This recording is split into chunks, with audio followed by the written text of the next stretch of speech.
Ya bafowethu, next week ngalolu suku ngizobe kwaMthiyane ngqo kaPhephela ekhaya phakathi kuyikhulamini. Ngifuna ukuyodla i-chicken.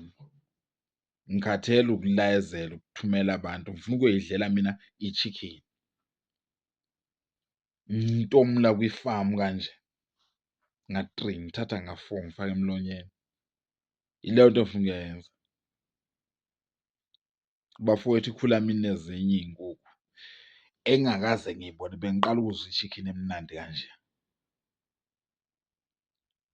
Ungabathinta free delivery 130 inkukhu. Sekuya ngokuthi bayi-fry kangakanani, okanye bayibhoyile kangakanani, okanye bayinonge, okanye imnandi kangakanani.